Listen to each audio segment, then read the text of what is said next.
اب میں اپنے اس ادارے کے دارالعلوم شفیق الاسلام کراچی کے ایک مختصر تعارف پیش کرنے کے لیے ہمارے ادارے کے ایک ہونہار طالب مبیشہ سے گزارش کروں گا وہ آئیں اور اس ادارے کے ایک مختصر تعارف پیش کریں۔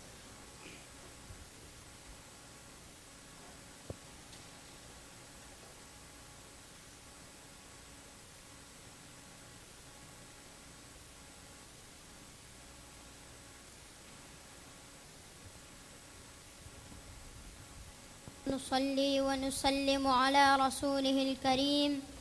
اما بعد۔ محترم سامعین کرام، میں اس مدرسے میں تعلیم حاصل کرنے والا وہ حافظ قرآن کم سن طالب علم ہوں جس نے اپنی بالکل ابتدائی تعلیم کا آغاز یہیں سے کیا ہے۔ آج اس بابرکت محفل میں تشریف لائے ہوئے مہمانان گرامی کے سامنے اپنے اس مادر علمی کا ایک مختصر تعارف پیش کرنا چاہتا ہوں۔ عزیزان گرامی، دارالعلوم شفیق الاسلام کراچی آئین پاکستان ایکٹ 1860 کے تحت رجسٹرڈ اور وفاق المدارس العربیہ سے ملحق ایک خالص تعلیمی، دینی اور تربیتی ادارہ ہے جو در حقیقت اس درسگاہ نبوی صلی اللہ علیہ وسلم کی ایک کڑی ہے جس کو خود اللہ کے نبی صلی اللہ علیہ وسلم نے صفہ کے چبوترے پر قائم فرمایا ہے۔ کچھ مخلصین اور دردمند احباب نے اس مقدس مشن کو جاری رکھنے کے عزم سے سن 1429 ہجری بمطابق 2008 عیسوی میں یہ ادارہ قائم کیا ہے، جن کا روح رواں اور سرخیل حضرت مولانا عبدالبصیر صاحب دامت برکاتہم ہیں۔ اللہ پاک ان کا سایہ ہمارے سروں پر عافیت کے ساتھ تا دیر قائم و دائم رکھیں، آمین۔ ادارے کا بنیادی مقصد اس پرفتن اور مادی دور میں مسلمانوں کو دینی علوم، بالخصوص قرآن کریم کی تعلیمات، دینی اقدار اور اسلامی آداب و ثقافت سے آشنا کرانا، عصر حاضر میں پائی جانے والی جدید تعلیم کے ایسی درسگاہیں فراہم کرنا جہاں عصری علوم کے ساتھ اسلامی تعلیمات اور اخلاقیات کی بھی تعلیم دی جائے، اور ایسے افراد تیار کرنا ہے جو دینی اور عصری علوم کے ماہر اور اعلیٰ درجے کی قائدانہ صلاحیت کے حامل ہوں۔ محترم سامعین، ادارہ اپنے مقاصد کو سامنے رکھتے ہوئے اپنے تعلیمی پروگرام میں قرآن و حدیث، فقہ و عربی زبان کی تعلیم کو بنیادی عنصر قرار دینے کے ساتھ ساتھ ابتدائی درجات میں ریاضی، انگریزی اور کمپیوٹر کی تعلیم کو بھی وقت کی ضرورت سمجھتا ہے۔ دارالعلوم شفیق الاسلام کراچی کا تعلیمی نصاب اس اعتبار سے ممتاز نصاب ہے کہ اس کے ذریعے کم وقت میں طالب علم نہ صرف اسلامی علوم و معارف میں کافی مہارت حاصل کر لیتا ہے بلکہ عصر حاضر کے ضروری علوم و فنون پر بھی مکمل دسترس حاصل کر لیتا ہے۔ حاضرین مجلس، دارالعلوم شفیق الاسلام کراچی میں اس وقت بنیادی طور پر 2 شعبے قائم ہیں، شعبہ بنین اور شعبہ بنات۔ شعبہ بنین میں شعبہ قاعدہ و ناظرہ کی 9 درسگاہوں میں تقریباً 251 طلبہ، شعبہ تحفیظ کی 5 درسگاہوں میں تقریباً 116 طلبہ، جبکہ شعبہ اعدادیہ یعنی سیکنڈری اسکول جس میں 8 سالہ عالم فاضل نصاب کا پہلا سال یعنی درجہ اولیٰ کے ساتھ ساتھ کمپیوٹر سائنس میں میٹرک کروایا جاتا ہے، اور اس شعبے میں 66 طلبہ زیر تعلیم ہیں۔ واضح رہے کہ ادارے میں قاعدہ و ناظرہ اور حفظ قرآن کریم کے ساتھ ساتھ پرائمری یعنی 5ویں تک کی عصری مضامین کی معیاری تعلیم دی جاتی ہے۔ حاضرین مجلس، ادارہ حاضہ میں جہاں 21 افراد پر مشتمل نہایت ماہر، باصلاحیت، باکردار اور مشفق اساتذہ کرام کی ایک جماعت طلبہ کی معیاری تعلیم کے لیے ہمہ وقت فکر مند رہتی ہیں، وہاں طلبہ کی تربیت کے لیے بھی شب و روز کوشاں رہتی ہے۔ الحمدللہ ادارے میں رہائش پذیر تمام طلبہ کو اذان فجر سے آدھا گھنٹہ قبل بیدار کیا جاتا ہے۔ تمام طلبہ تہجد کی نماز پڑھتے ہیں۔ باجماعت نماز فجر ادا کرنے کے بعد روزانہ اجتماعی طور پر سورہ یاسین کی تلاوت کی جاتی ہے۔ بعد ازاں اسلام تمام مسلمانان عالم اور بالخصوص وطن عزیز کی سلامتی اور ترقی کے لیے دعائیں کی جاتی ہے۔ طلبہ کو دینی اخلاق و آداب سے روشناس کرانے کے لیے ہر بدھ کو اصلاحی بیان کا انعقاد ہوتا ہے۔ ہر درسگاہ میں نماز کی عملی تربیت دی جاتی ہے۔ نیز طلبہ کی مختلف صلاحیتوں کو اجاگر کرنے کے لیے ہر جمعرات کو بزم ادب کے عنوان سے ایک پروگرام ہوتا ہے، جس میں طلبہ قرات، حمد و نعت، تقاریر اور دیگر صلاحیتوں کا مظاہرہ کرتے ہیں۔ 9th اور 10th کے طلبہ کو کمپیوٹر اور انگلش کے اسپیشل کورسز کروائے جاتے ہیں۔ الحمدللہ ہمارے شب و روز مدرسے کی اس چار دیواری میں نہایت پاکیزہ گزرنے کے ساتھ ساتھ تعلیم و تربیت کے زیور سے بھی بہرامند ہو رہے ہیں۔ میں اپنے محترم سامعین سے اپیل کرتا ہوں کہ آپ اس ادارے کی دن دگنی رات چگنی ترقی کے لیے دعا فرمائیں اور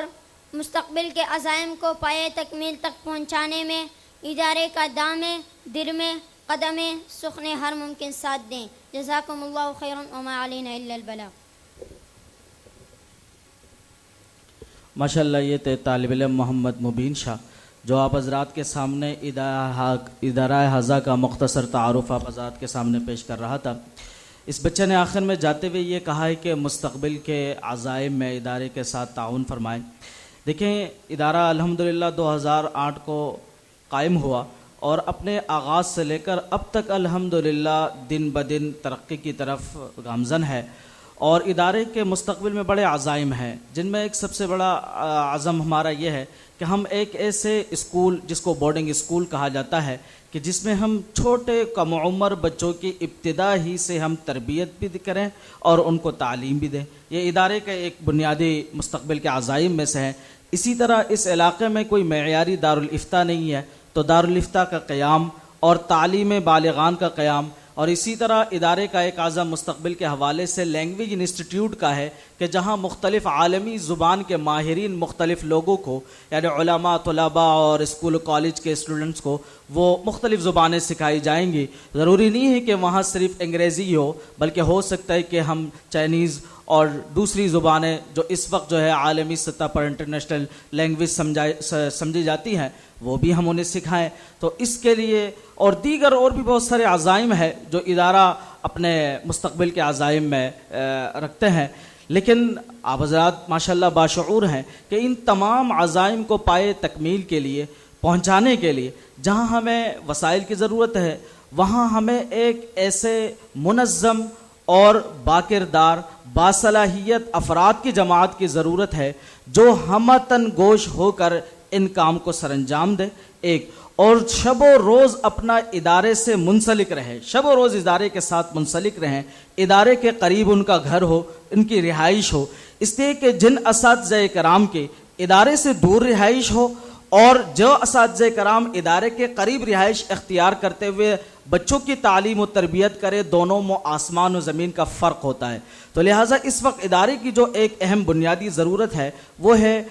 اساتذہ کے لیے رہائشی مکانات، تاکہ ہم طلبہ کے جس طرح تعلیم و تربیت کر رہے ہیں اس سے اس کو مزید ہم آگے بڑھا سکیں، اس پہ مزید ہم نکھار پیدا کر سکیں۔ اسی طرح ایک بنیادی ضرورت اس وقت چونکہ ہمارے یہاں تقریباً 150 تک جیسے کہ بچے نے بتایا ہے کہ طلبہ رہائشی ہے، مطبخ اور مطعم کا کوئی منظم نظام نہیں ہے۔ جہاں اس وقت عارضی طور پر مطبخ اور مطعم قائم ہے وہ نہ تو ادارے کی اپنی جگہ ہے اور نہ وہ جو ہے طلبہ کے لیے موزوں ہے۔ تو قریب میں ہی متصل ہم نے کچھ پلاٹس حاصل کیے اس مقاصد کے لیے۔ اب تمام حضرات سے دعاؤں کی درخواست ہے کہ اللہ تعالیٰ اس ادارے کے جو بھی عزائم ہیں ان کو پائے تکمیل تک پہنچانے میں ہماری مدد اور نصرت فرمائیں۔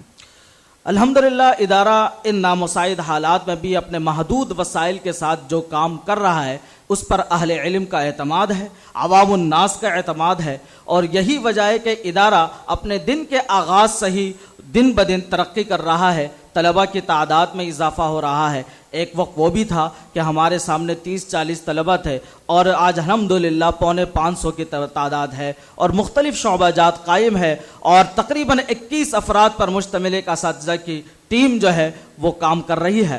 تو الحمدللہ اس پر اللہ رب العزت کا شکر جتنا بھی ادا کیا جائے کم ہے۔ تو اسی وجہ سے طلبہ کی تعداد اور داخلے کے رجحان کو دیکھ کر اس سال کے آغاز میں تقریباً جگہ کی گنجائش نہ ہونے کی وجہ سے 80 سے 82 درخواستیں ایسی ہیں کہ جو ہم نے مسترد کی ہیں اور ان کو ہم نے روک دیا ہے، اس وجہ سے کہ ہمارے پاس ان کو بٹھانے کے لیے اور ان کی تعلیم و تربیت کے لیے جگہ کی تنگی ہے. کیونکہ ہمارے یہاں طلبہ کو جو درسگاہوں میں بٹھایا جاتا ہے ایسے نہیں کہ جیسے جلسے عام میں بٹھاتے ہیں، بلکہ ایک نظم ہے کہ ہر ایک طالب علم پر استاذ کی توجہ ہو. اس نظم سے بٹھانے کے اعتبار سے جو ہم نے درسگاہوں کا شیڈول ترتیب دیا ہے اس کے مطابق ایک درسگاہ میں تقریباً 20 سے 25 طلبہ کی گنجائش ہے. ہم نے اس سال کے آغاز میں لوگوں کے رجحان کو دیکھ کر 30, 31, 32 تک بھی داخلے دیے ہیں، لیکن پھر بھی لوگوں کا رجحان بڑھتا رہا. آخر انتظامیہ نے یہ فیصلہ کیا کہ مسجد کے اوپر 2 چھتیں مزید بڑھائی جائیں، جہاں تقریباً 8 ناظرے کی کلاسیں لگ سکتی ہیں، جن میں تقریباً 200 کے قریب طلبہ مزید قرآن کریم کی تعلیم سے آراستہ اور پیراستہ ہو سکتے ہیں. اس مقصد کے لیے الحمدللہ انتظامیہ نے ہمت کی، اور بالخصوص ہمارے مدیر محترم استاذ محترم حضرت مولانا عبدالبصیر صاحب دامت برکاتہم العالیہ کہ ان کی جان فشانی اور ہمتن تن من دن لگ کر انہوں نے اس کام کو آگے بڑھانے اور اس مشن کو آگے بڑھانے کے لیے انہوں نے تہیہ کر لیا. تو جس کی بنیاد پر حالات کچھ بھی نہیں تھے، تو لیکن اللہ پر توکل کر کے کام شروع کیا. الحمدللہ کچھ اہل خیر نے اس پہ تعاون کیا اور آج مسجد کے 2 اسٹرکچر الحمدللہ مکمل ہو چکے ہیں، جن کی فرنیشنگ کا کام اور مرمت کا کام اور دیگر الیکٹریشن کا کام وغیرہ باقی ہے. 2 چھتوں کا اسٹرکچر الحمدللہ مکمل ہے. اس میں ایک چھت تو شاید ادارہ اس میں مقروض نہیں ہے، لیکن ایک چھت میں مقروض ہے. تو دعا ہے، آپ دعا فرمائے تمام ساتھی کہ اللہ تعالیٰ جلد از جلد اس قرضے سے ہمیں مکمل کرنے کی توفیق عطا فرمائے. جب اس مسجد کی تعمیر کا مسئلہ آیا تو یقیناً میں اس بات کی تھوڑی سی وضاحت کرنا چاہوں گا، تو معذرت بھی چاہوں گا. تو بعض حضرات نے نہایت نیک نیتی کے ساتھ، ان کا مشورہ یقیناً نیک نیتی بھری مشتمل تھا، انہوں نے یہ مشورہ دیا ہے کہ حضرت اگر آپ وسائل نہیں ہیں تو اپنے کام کو بھی نہ بڑھائیں، جتنی وسائل ہے اتنا کام کیا جائے. تو یقیناً ان کا مشورہ اپنے اس مشورے میں حق بجانب ہیں اور ان کا مشورہ نیک نیتی پر مشتمل ہے. لیکن اس پہلو کو بھی دیکھیں کہ لوگ آئے دین کی طلب میں اپنے بچوں کو قرآن کریم کی تعلیم دلانے کے لیے اور دین کی تربیت سے آراستہ کرنے کے لیے آئے، اور ہم انہیں ایک پلیٹ فارم مہیا نہ کر سکیں. یہ کتنی ہماری کمبختی کی، کم نصیبی کی بات ہے. دیکھیں، وسائل کے ہوتے ہوئے کام کرنا یہ ایک معمولی بات ہے، اور دنیا کی قانون ہے، دنیا کا قانون ہے کہ وسائل ہے تو وسائل کے مطابق کام ہوگا. لیکن اس سے بھی بڑھ کر ایک اور کام ہے جس کو قرآن کریم نے اولو العزم کا لقب دیا ہے، اور وہ کام ہے پیغمبروں کا کام ہے. پیغمبروں کا شیوا ہے کہ وسائل نہ ہوتے ہوئے بھی دین کے کام کے لیے میدان میں کود پڑنا اور دین کے کام کو آگے بڑھانے کا ایک عزم کر لینا، یہ پیغمبروں کا شیوا ہے. اللہ تعالیٰ جزائے خیر دے ان احباب کو کہ جنہوں نے اس نامساعد حالات میں ادارے کے ساتھ تعاون فرمایا، اور بالخصوص ہمارے حضرت مدیر محترم کو کہ جنہوں نے اپنے نہایت جان فشانی کے ساتھ، کہیں ایسا نہ ہو کہ ٹھیکیداروں سے بدزبانی ہو جائے اور ان کو پیمنٹ کرنے میں جو ہے خلاف ورزی ہو، کسی نہ کسی طرح جو ہے انہوں نے اس کو کام کو مکمل کیا ہے. تو اللہ تعالیٰ ان تمام حضرات کو جنہوں نے تعاون کیا ہے، اور ان تمام محبین اور مخلصین کو جنہوں نے اس ادارے کے لیے دعائیں کی ہیں، اللہ تعالیٰ اپنے شان انہیں اجر جزیل عطا فرمائیں. مزید ویڈیوز کے لیے آپ ہمارے فیس بک پیج کو لائک کریں اور ساتھ ہی ہمارے یوٹیوب چینل کو بھی سبسکرائب کریں